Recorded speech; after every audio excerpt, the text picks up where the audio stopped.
증거하도록 하겠습니다.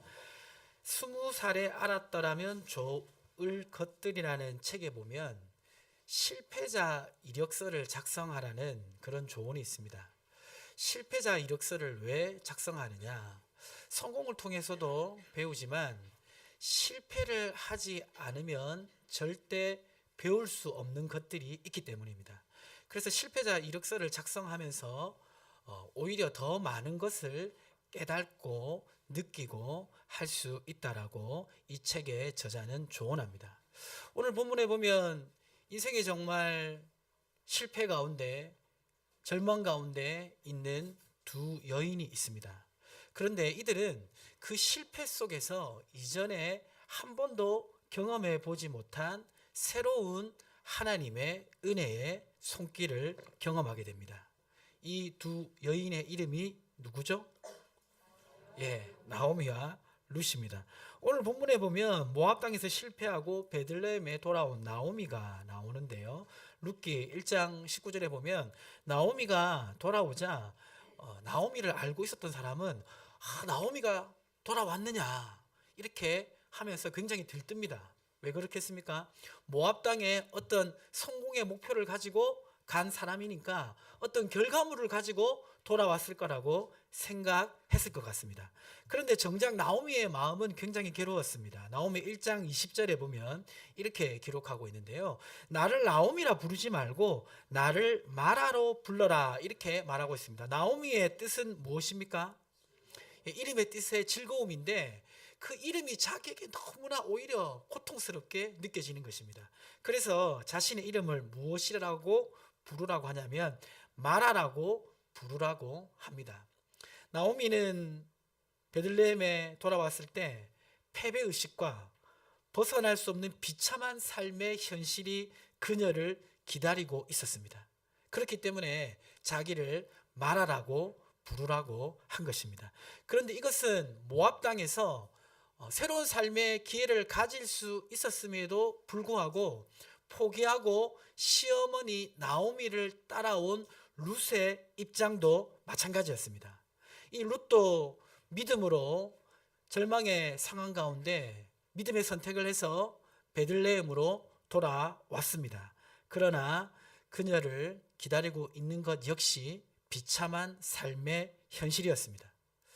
이러한 비참한 삶의 현실이 기다리고 있지만 그렇지만 우리는 어떤 기대감이 있습니다. 어떤 기대감입니까? 룻이 어떤 선택을 했죠? 믿음의 선택을 했으니까 하나님께서 이 룻을 그대로 내버려 두지 않을 거라는 그런 기대감을 가지고 있지 않습니까? 그렇죠? 자, 그런데 그런 기대감도 있지만 또 한편으로는 설마 하나님이 그냥 룻을 내버려 두지는 않으실까? 이런 염려도 있습니다. 이것은 우리의 삶 속에서도 마찬가지로 적용이 됩니다. 우리가 믿음의 선택을 했을 때는 한편으로는 하나님께서 그대로 두지 않으실 거라는 기대감도 있지만 내가 믿음의 선택을 했음에도 불구하고 하나님이 나를 그냥 방관하진 않으실까? 그런 염려 또한 우리의 마음속에 존재합니다. 성도님들 그렇지 않습니까? 그런 두 가지 마음을 가지고 있습니다. 그렇지만 우리는 하나님께서 믿음의 선택을 한 룻을 축복의 가정으로 인도해 주시기를 간절히 소망하고 있습니다. 오늘 본문에 보면 하나님께서 이 믿음의 선택을 한 룻을 어떤 축복의 가정으로 인도하시는지 말씀하고 있는데요. 그 첫 번째 가정은 무엇이냐면 한번 읽어보겠습니다. 시작. 이삭을 줍는 은혜를 주십니다. 그 첫 번째 과정은 이삭을 줍는 은혜를 주셨습니다. 룻기 1장 22절에 보니까 나오미와 룻이 베들레헴에 돌아오니까 어떤 때가 시작되었습니까? 보리 추수할 때가 시작되었습니다. 이전에는 기근이 있었지만 하나님께서 다시 풍년을 주셔서 이 베들레헴은 추수의 기쁨을 누리고 있었습니다. 그런데 베들레헴에 있는 사람들은 추수의 기쁨을 누리고 있었지만 정작 모압 땅에서 돌아온 나오미와 룻은 추수할 게 없었습니다. 가진 것을 다 버리고 왔기 때문에 아무것도 없었어요. 그래서 할 수 있는 일이 없었습니다. 그래서 룻은 어떤 결정을 하냐면 룻기 2장 2절에 보면 이렇게 말씀하고 있는데, 자, 이 말씀 같이 한번 읽어보겠습니다. 시작.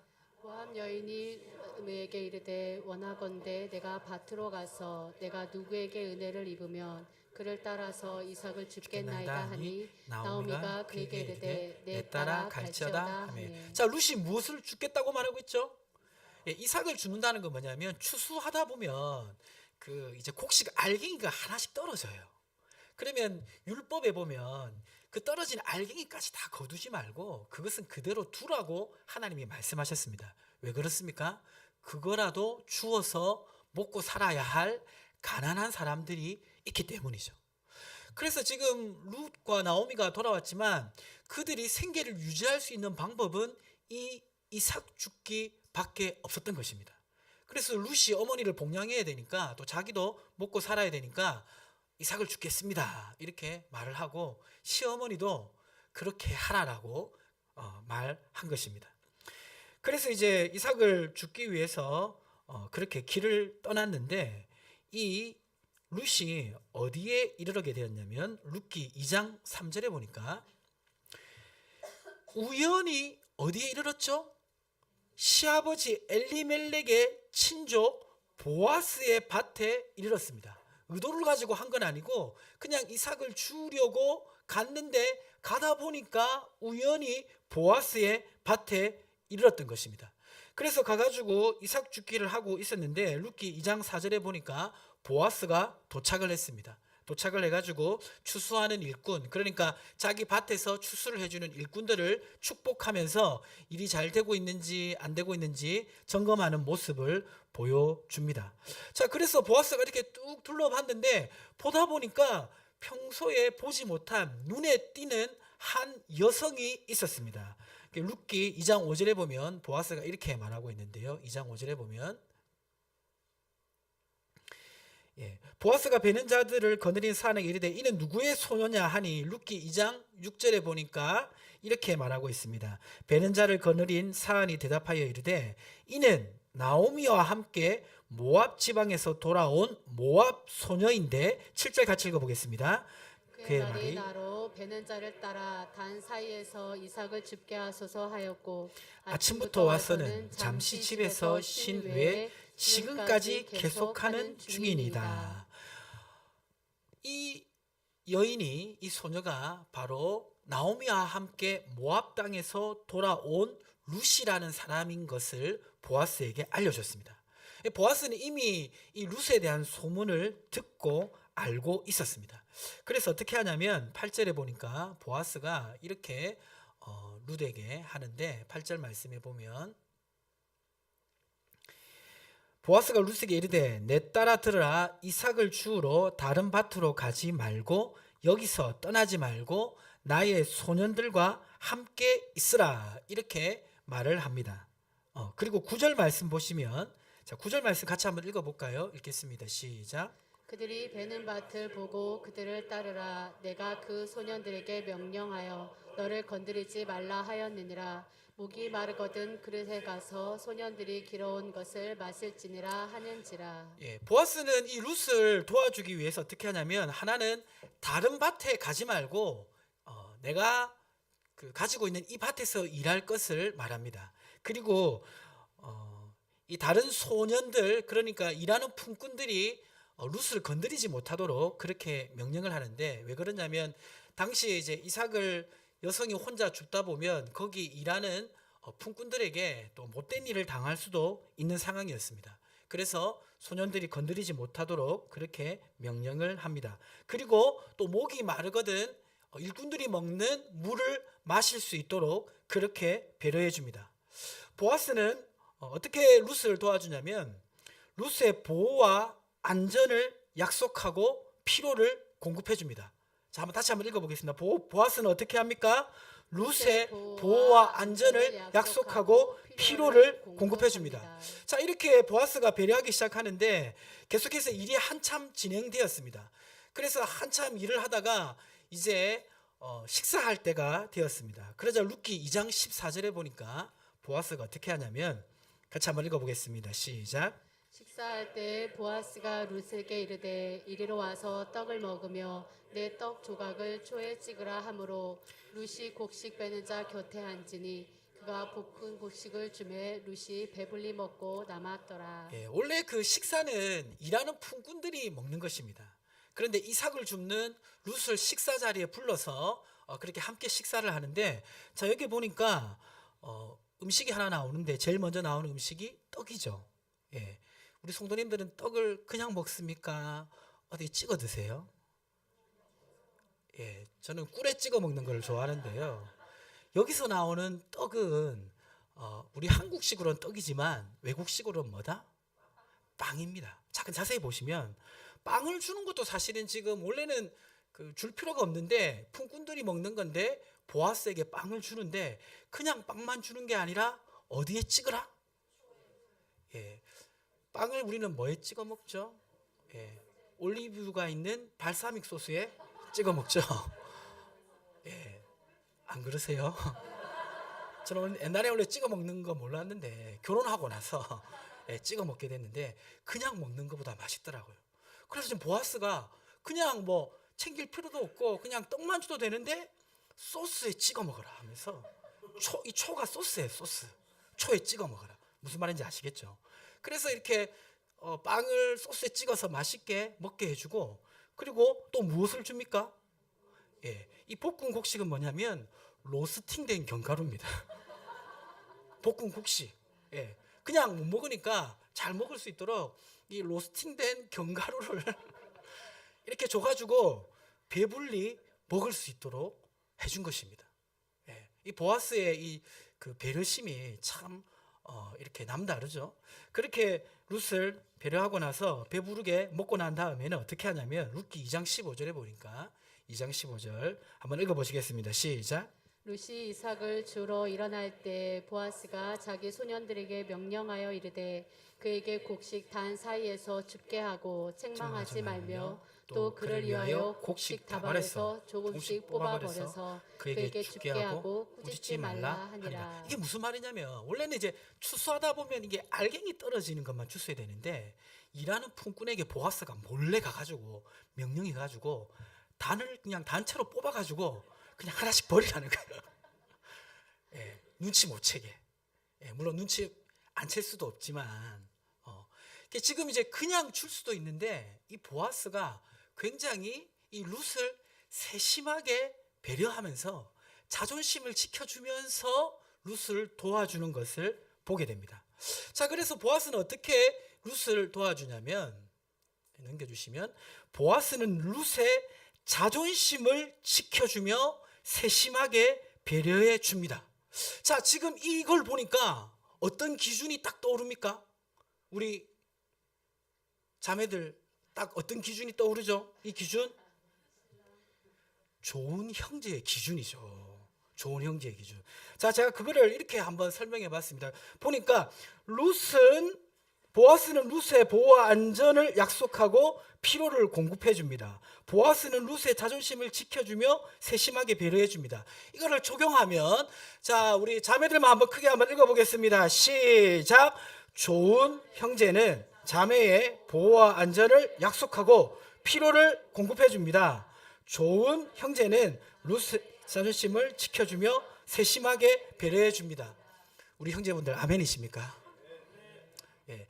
그래서 이제 좋은 배우자를 찾는 기준이 됩니다, 이게. 그래서 기도할 때 뭐 돈을 많이 가지고 성공하는 것도 중요하지만 이런 자세를 가진 형제들을 만나기를 주님으로 축복합니다. 우리 형제분들 좋은 자매를 만나고 싶습니까? 이런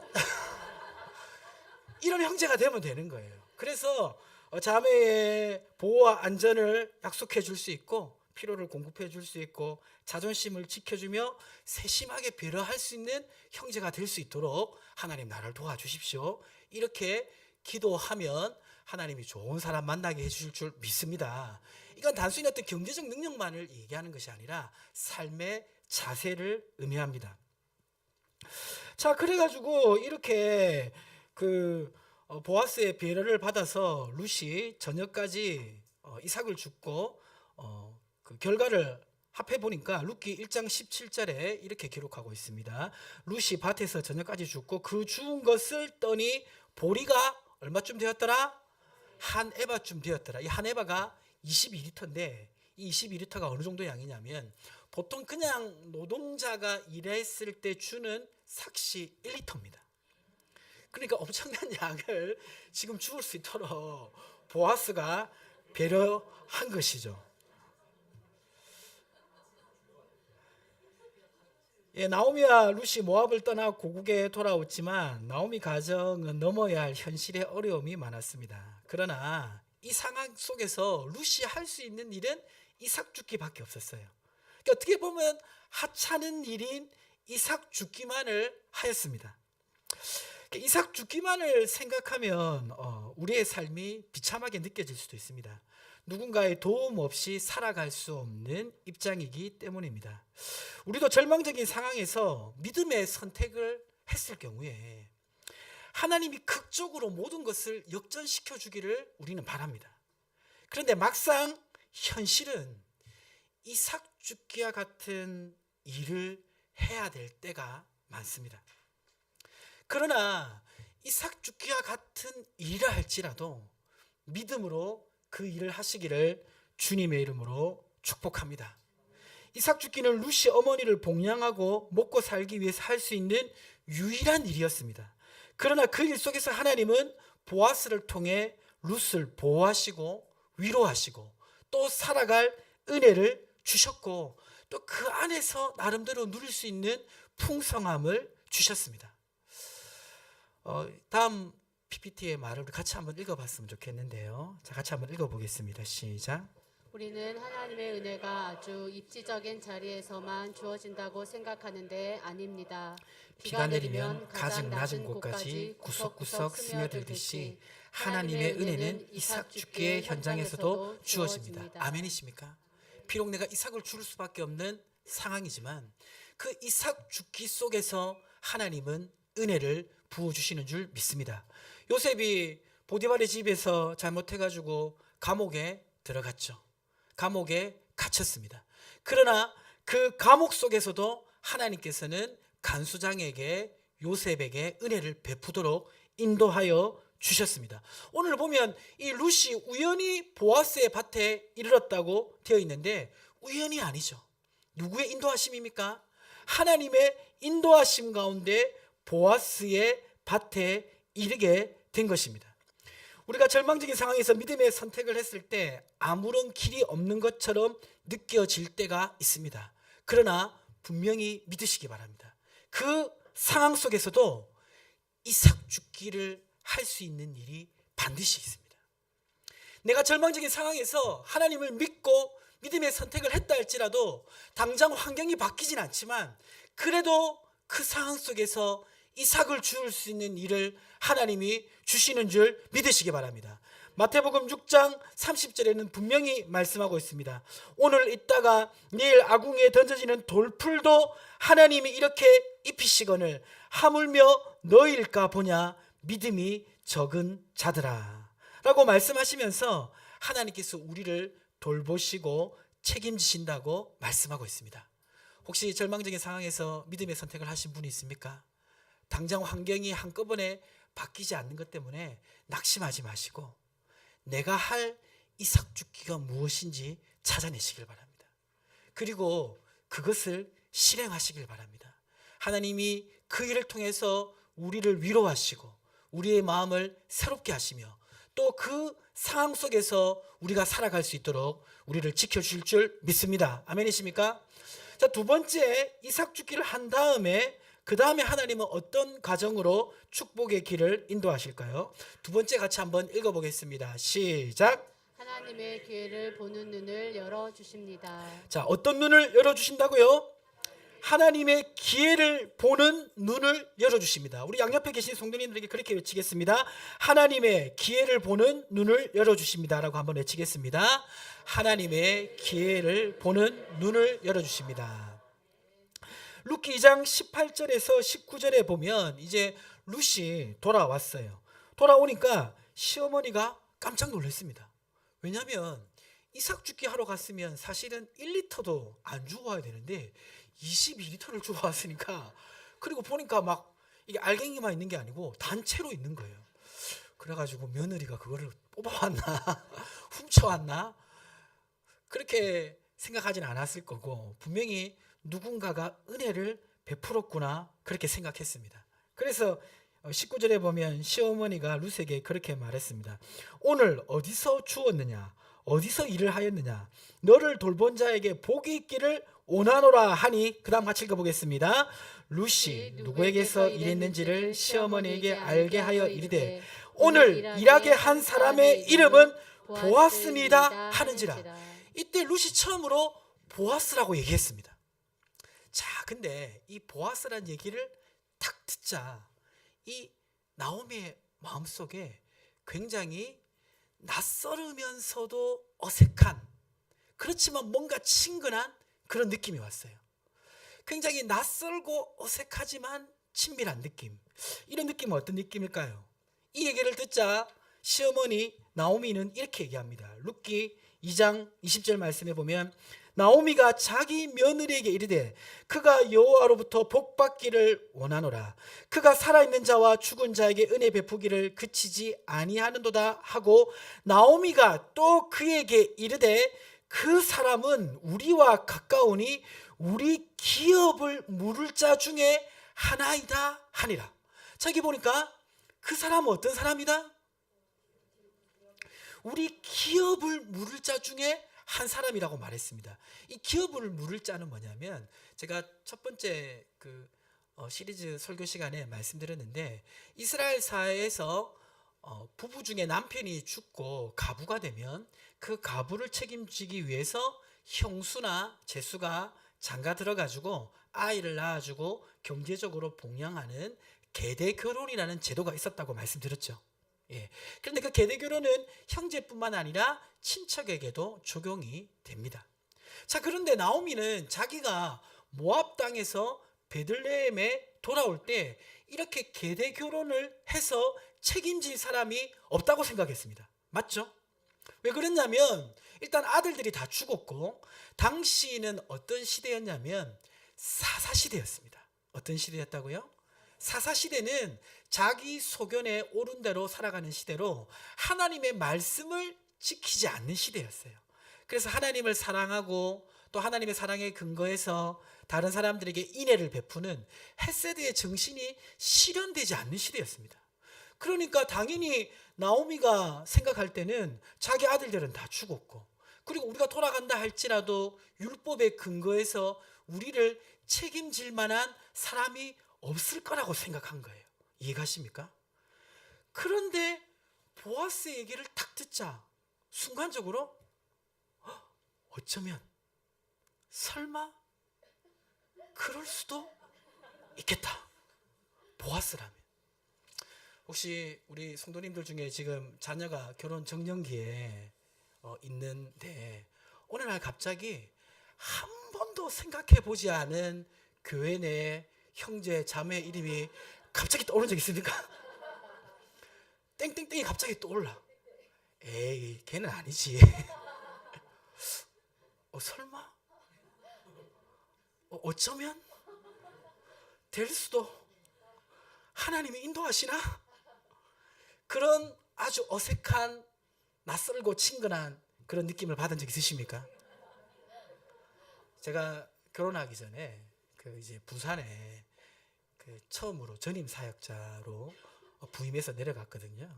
그래가지고 당시 솔로였습니다. 솔로로 이렇게 내려가서 이렇게 이제 예배 끝나고 그렇게 이제 보통 보면 사역자들이 인사하잖아요, 밖에서.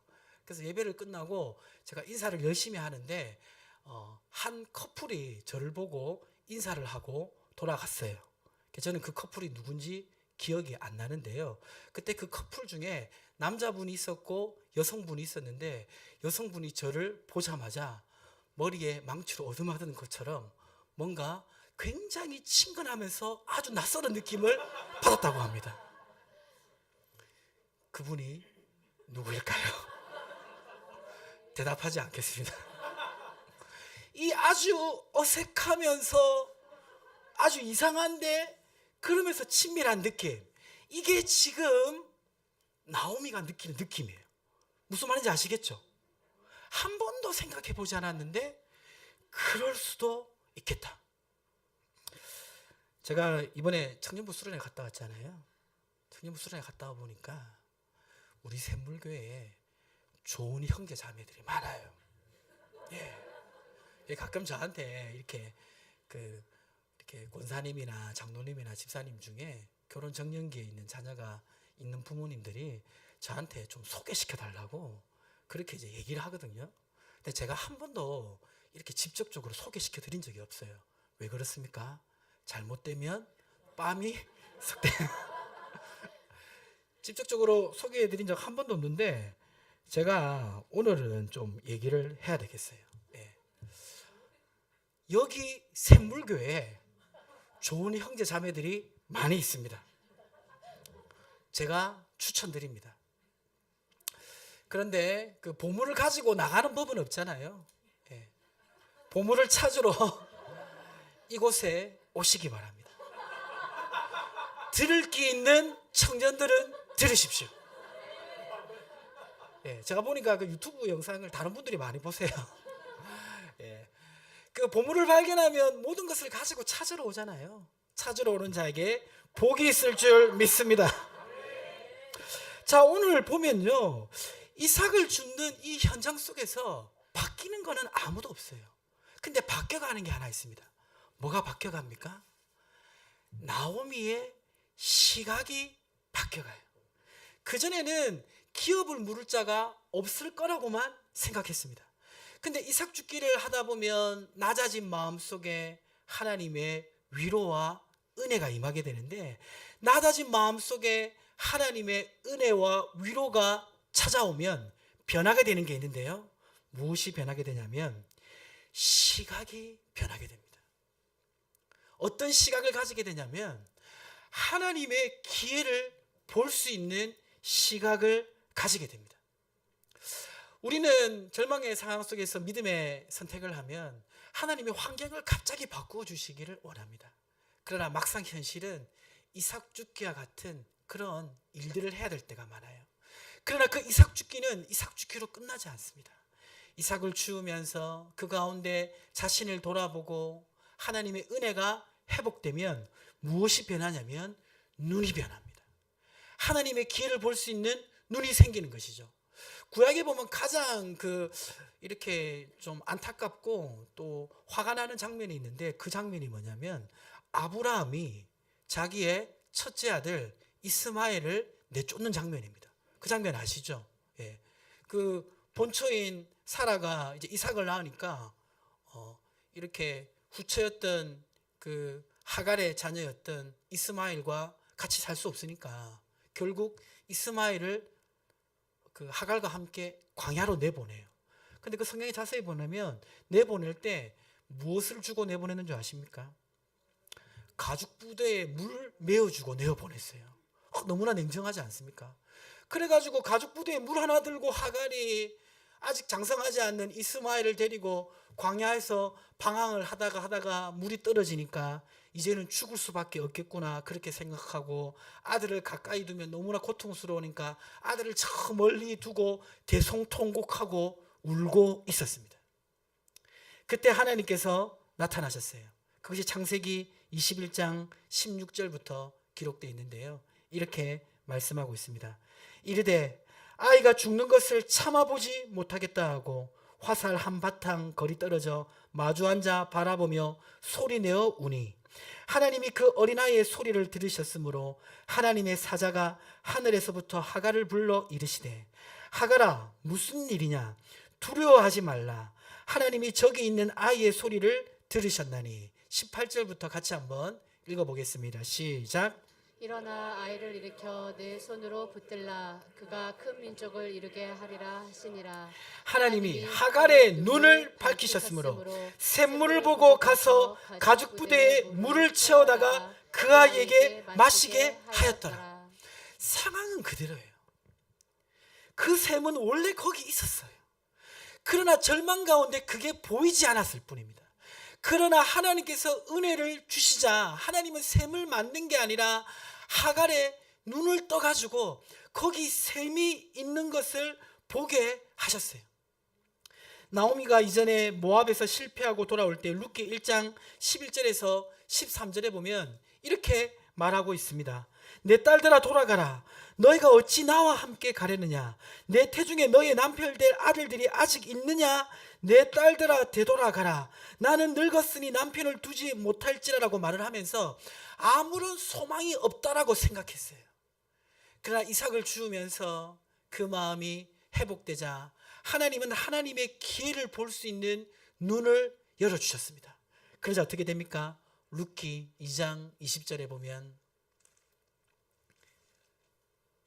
이렇게 기록하고 있습니다. 룻기 2장 20절에 보면 나오미가 또 그에게 이르되 그 사람은 우리와 가까우니 우리 기업을 물을 자 중에 하나이라.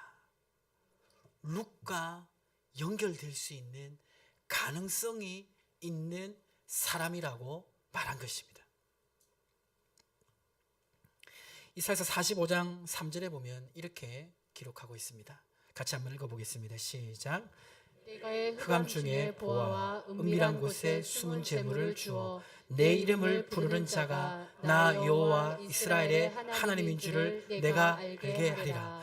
내게 흑암 중에 보아와 은밀한 곳에 숨은 재물을 하나님이 열어주신다고 말씀하고 있습니다. 누가복음 11장 34절에 보면요, 예수님은 우리의 눈이 중요함을 말씀하고 있습니다. 내 몸의 등불은 눈이라. 내 눈이 성하면 온몸이 밝을 것이요 만일 나쁘면 내 몸도 어두우리라. 무슨 말입니까? 이 눈은 단순히 시력이 좋아지는 것이 아닙니다. 영적인 눈을 바로 뜨고 살아가라는 의미입니다. 하나님이 절망의 상황에서 축복의 길로 우리의 인생을 인도하실 때 보면 처음 우리는 이삭 죽기와 같은 일을 해야 될 때가 많습니다. 그러나 믿음으로 그 일을 하다 보면 그 낮아진 마음속으로 하나님의 은혜가 임하십니다. 아멘이십니까? 그럼 바뀌는 게 있는데요, 환경이 안 바뀌어요. 내가 바뀝니다. 내가 바뀌고 하나님의 은혜가 임하면 하나님의 눈으로 세상을 보기 시작합니다. 하나님의 눈으로 환경을 보기 시작하면 절망적인 상황에서도 하나님의 기회를 보는 눈이 열리는 줄 믿으시기 바랍니다. 말씀을 마무리하도록 하겠습니다. 축복이 열리는 과정은 무엇입니까? 첫 번째는 이삭 죽기를 통해 우리의 삶을 돌보시는 과정으로 우리를 인도하십니다. 그 이삭 죽기가 때로는 비참하게 여겨질 수도 있고 때로는 힘들게 여겨질 수도 있지만 그 이삭 죽기를 지속적으로 해나갈 때 하나님은 우리를 변화시켜 주십니다. 무엇보다 우리의 눈이 열리게 하십니다. 하나님의 눈으로 세상을 보게 하시고 하나님의 눈으로 보기 시작할 때 하나님의 기회가 들어오기 시작합니다. 이런 과정을 통해서 하나님은 우리의 인생에 축복의 길을 열어가십니다. 바라기는 오늘 말씀을 듣는 우리 모든 성도님들께서 이러한 과정을 경험하시기를 주님의 이름으로 축복합니다. 우리 함께 찬양하겠습니다.